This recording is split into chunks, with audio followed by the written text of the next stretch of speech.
Feel completely uncertain in your language journey and have no idea what should you do right now, learn a vocabulary, or doing shadowing, or doing repeat after me, or I don't know, reading, writing, that's so overwhelming for most of us. We know all that information and probably do nothing. That video will guide you directly through all the stages of practicing English. So no matter where you are, you will find the best way you can start practicing and improving your English starting from the current step. I know it will help because I went exactly through the same way to improve my English, and it helped me perfectly. Step number 1, we are starting with basics, which will be our foundation.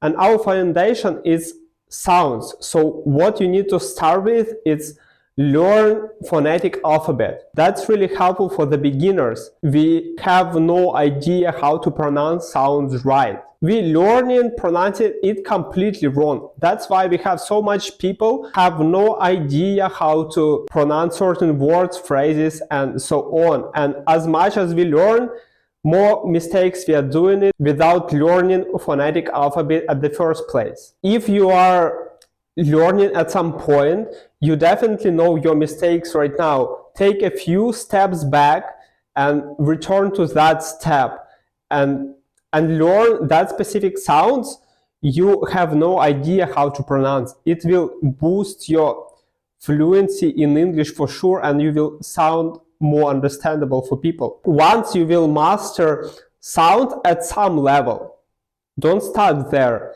Start learning words, because words is also a foundation of any language.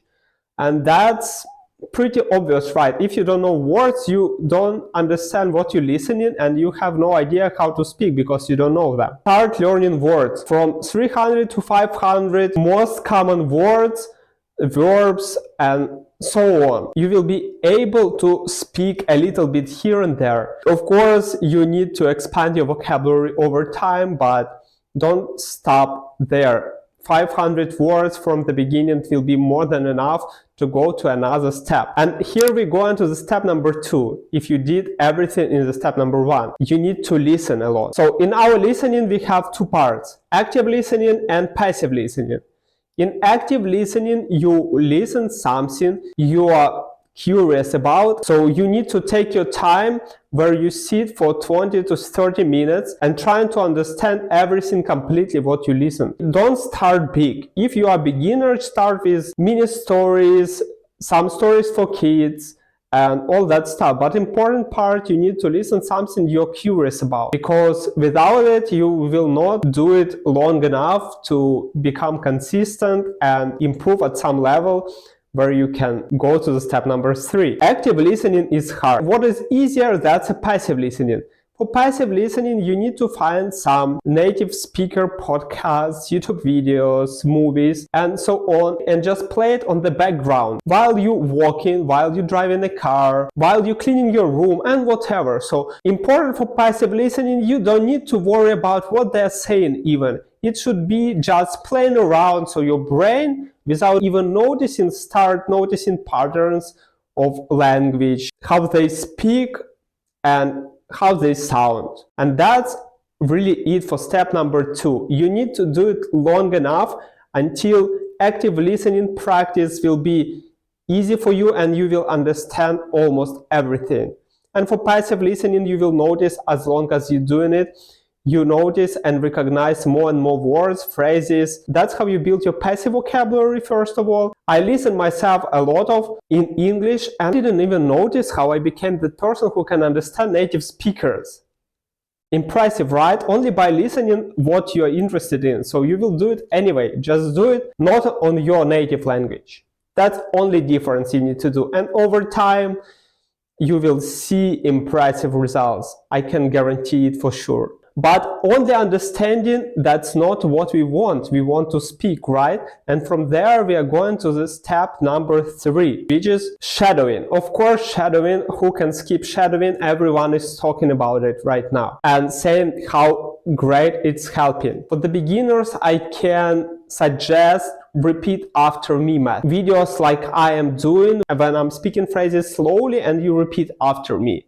That's really great exercise and building a habit to start speaking for people who is not ready to listen native speakers and repeat after them. But in general, your goal, of course, to sound like a native speaker. So shadowing is a great exercise and a great practice. You should do it every day for 10 minutes and don't complain about it, because at the beginning it's really hard. I can relate because I did that, and sometimes it feels really tough. Shadowing is the only one stuff from this list I was doing not consistently, because that's pretty hard and pretty complicated to find the right person to shadow, to do it consistently, because you need some space and you need to speak out loud. Don't be scared of it. It's giving you great results, especially if you are completely beginner in speaking. That will give you clear vision how to speak. And over time, you will sound more natural. Your rhythm and your fluency will improve for sure. I know it. So shadowing is important, but we are just copying other people. What about start speaking by ourselves? And that's where we go into step number 4, which is crucial and one of the most important parts in our language journey. That's writing and speaking. Exactly. What can we do for writing? Most of us have no idea what to write about even in our native language. And I completely got it. What can we do? We can make it journaling. If you think that journaling is something only special people can do, you're completely wrong. I had no experience in journaling before I started doing it in English. And that's really helping. You're writing your thoughts, and don't try to sound perfect. Don't sound to write without mistakes. You're just writing your thoughts. And most important part, you need to review what you wrote every week. So as long as you write, as long as you practice, you improve your English, because you see mistakes here and there which you are doing, and you are fixing them eventually. So every time you return to what you wrote in the previous week, you just see all that mistakes. So that's how you grow, and that's how you fix in yourself.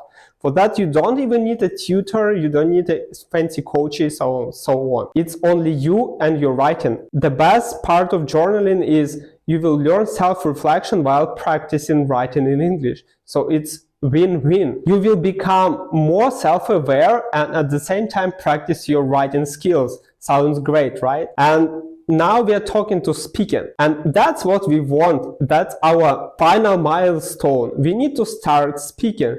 So you can start simple. Take 10 most common sentences in your native language, or write down something you can say in your native language and translate them in English. Try to sound natural and repeat them a few times in a row. Of course, you will make mistakes. Of course, your voice will shake and all that stuff. It sounds complicated, but as far as you will start, it will be easier and easier for you. And most important part here is repetition. Don't do it for one time. Do it like 5 times, 10 times, even 20 times. More you're doing it, more it will stuck in your head, and more you will find yourself enjoying the process. And once you need to speak, you don't even need to think about it. The words and phrases will just fly away from your head. And here we are going to the most important part of our learning journey, and that's step number 5. Step number 5 is simple but important.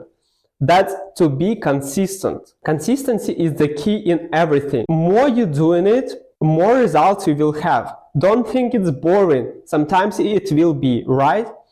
But that's how you build a habit. Everything where we need to become good at, we need a lot of repetitions. So do it consistently and do it every day. That routine will take you 30 for 45 minutes every day. Most of this part, it will be passive listening. So for active practicing, you will need only 10-20 minutes per day. And that's what really gives you fluency in learning English in 1 year. And that's for sure. You can achieve that results even faster if you have more time. But for that amount of practicing, it will happen in 1 year eventually. And you will not even notice how you start speaking and announcing your words. If you're ready to start from phonetic alphabet, or if you advance enough, practice with me in my Speak After Me videos where I'm helping you to start speaking by yourself and finding your own voice. See you there, and let's improve it together.